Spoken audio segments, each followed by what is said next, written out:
Tidak ada perayaan Natal. Salah satunya. Tidak ada perayaan Natal, tapi sebenarnya perayaan Natal itu yang sejati itu bukan berhenti kepada yang namanya pesta. Tapi Natal itu sebenarnya mau kita rayakan karena Tuhan Yesus yang hadir. Maka pertanyaannya, kalau tidak ada Tuhan yang hadir, Tuhan Yesus yang hadir, apa yang terjadi? Kalau kita lihat di abad ke-21 ini masih ada perang. Masih ada perang di Eropa, masih ada perang di Asia, di Indonesia juga ada perang itu. Sisi sana itu, timur. Masih ada perang, perselisihan dan sebagainya. Katanya Tuhan Yesus itu Raja Damai. Kenapa kok masih ada perang? Kenapa kok masih ada perselisihan di masyarakat? Kenapa ada masalah? Nah, saudara yang terkasih, teman-teman, Natal itu pertama-tama adalah anugerah. Anugerah. Tuhan itu memberikan rahmat-Nya dan membuat orang yang percaya itu bersukacita. Tadi para Majus di dalam tradisi gereja dikatakan orang yang jauh datang, mereka para raja lalu datang untuk menyembah Tuhan Yesus. Tiga raja itu jauh-jauh hanya untuk datang. Nah, mengapa? Mengapa mereka jauh-jauh datang? Mungkin mereka pernah mendengar ada ramalan, mungkin bintang, kalau ada bintang pasti ada raja besar yang akan meraja, memberikan sukacita, memberikan damai dan sebagainya. Tadi Natal adalah anugerah. Kalau sebagai anugerah, kalau Natal tidak ada, saya kira mungkin perang masih ada. Sekarang pun Tuhan ada, perang masih ada. Kejahatan juga masih ada. Hal yang membedakan adalah ketika orang-orang yang mengikuti Tuhan Yesus itu kemudian merubah hidupnya dan percaya pada Tuhan. Itulah perbedaannya. Jadi ada Natal atau tidak ada Natal, tapi orang-orang yang percaya pada Yesus, yang membedakan adalah orang-orang yang percaya pada Yesus berubah karena melihat Tuhan Yesus yang merubah kehidupan manusia dengan cara baru, dengan cara yang baru. Hadirnya Tuhan Yesus secara baru adalah Dia tidak lahir dari orang-orang biasa yang mana biasanya mewah, tapi Tuhan Yesus hadir mencari tempat yang paling sempit, paling tersembunyi, yang tak kelihatan. Bahkan Raja Herodes pun itu tidak tahu tempatnya, tidak mendengar. Mestinya dia orang yang tahu mestinya. Ada bintang bersinar, tapi mengapa tidak tahu? Dalam kegelapan itulah Tuhan Yesus hadir. Di dalam kesulitan itulah Tuhan Yesus hadir. Di dalam dunia yang penuh carut marut itulah Tuhan Yesus hadir. Dan kemudian para gembala yang bergegas, kemudian yang mendengar berita dari malaikat bergegas untuk datang. Tanpa ragu-ragu para gembala itu, karena malaikat yang memberikan pewartaan. Para Majus yang datang itu juga tanpa ragu-ragu, yang melihat bintang punya harapan, maka datang untuk kemudian hadir menemui Yesus. Maka Natal sebenarnya adalah kehidupan baru. Natal adalah undangan untuk hidup baru. Natal adalah sukacita yang baru. Sukacita yang bukan diberikan oleh dunia, tetapi sukacita baru yang diberikan oleh Tuhan di dalam hidup kita. Inilah Natal. Inilah makna yang menggema dalam hidup orang Kristiani, yang menggema dalam hidup orang Katolik, dalam menggema dalam hidup orang yang percaya pada Dia. Kini kita bersama datang di tempat ini sebagai keluarga ISKA, keluarga KMKS, bersukacita merayakan Natal. Dan pertama-tama karena satu hal, yaitu karena Yesus. Karena Yesus.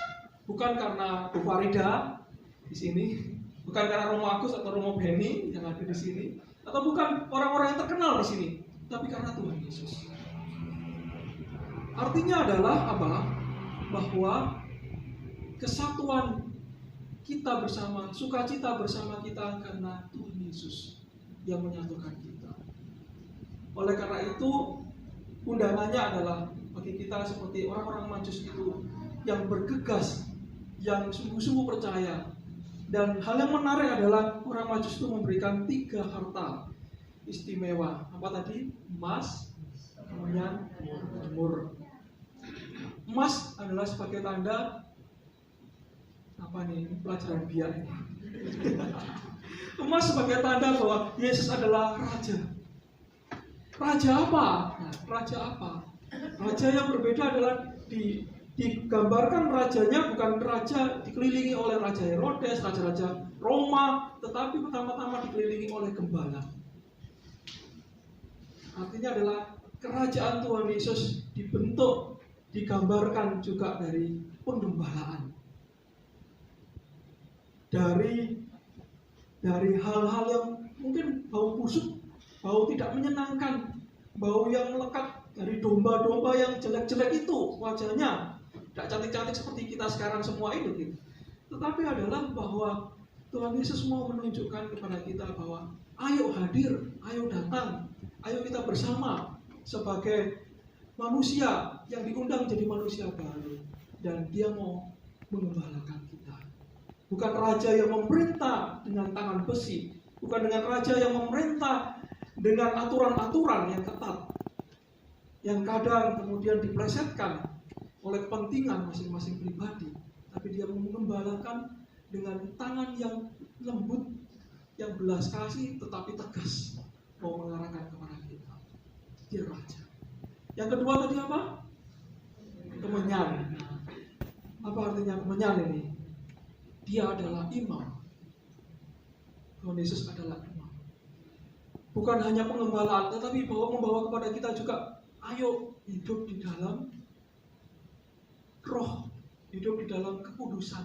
Sebagai imam mengajak bahwa hidup kita tidak bisa berhenti kepada kekuasaan, jabatan, prestasi, tetapi kemudian juga ditempatkan kepada juga dibawa kepada kesucian hati, spiritualitas.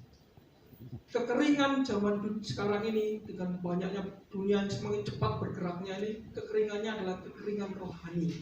Persoalannya di situ. Tuhan Yesus menawarkan sesuatu yang baru. Zaman itu juga sama. Orang lelah, capek, kehilangan harapan karena berbagai macam di pemerintahan Romawi, lalu kena pajak yang besar oleh para pemungut cukai yang seenaknya sendiri, korupsi di mana-mana. Waktu itu juga sama. Tapi Tuhan Yesus mau hadir di tengah-tengah dengan membawa, yaitu hiduplah dengan hidup rohani, dengan spiritualitas. Itulah juga ciri khas dari kita orang Katolik. Natal membawa kita kepada sisi rohani yang lebih dalam lagi.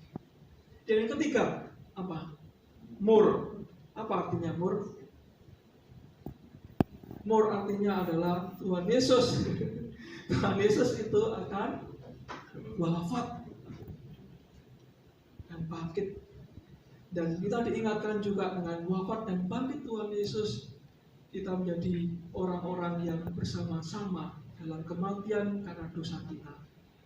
Dan wafat dan kebangkitan Tuhan Yesus menjadikan pembaruan total dalam hidup orang Kristiani. Maka Ibu Bapak, teman-temanku yang terkasih, di hari Natal yang indah, yang penuh sukacita ini, saya mengajak dan mengundang kita bersama untuk sungguh-sungguh seperti orang Majus dari timur itu, yang membawa juga kepada Yesus 3 hal, yaitu persembahan emas, yaitu emas dalam diri kita, emas yang terbaik dalam diri kita, yang memberikan kepada Tuhan Yesus sebagai raja tapi gembala, bukan raja yang meraja tapi gembala yang menemani seluruh sisi hidup kita. Yang kedua adalah kemenyan, yang mana kita selalu membuka diri kepada Tuhan dengan hidup rohani kita yang semakin baik. Yang ketiga adalah kita diingatkan kita pun juga akan mati seperti Tuhan Yesus, dan kita juga bangkit nanti seperti Tuhan Yesus.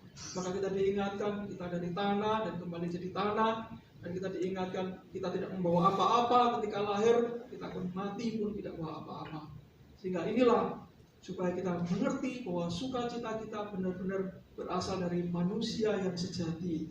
Kemanusiaan kita bukan dari kehebatan kita, bukan dari kecerdasan kita, bukan karena penemuan-penemuan hebat kita, tetapi karena cinta Tuhan yang menyatukan kita.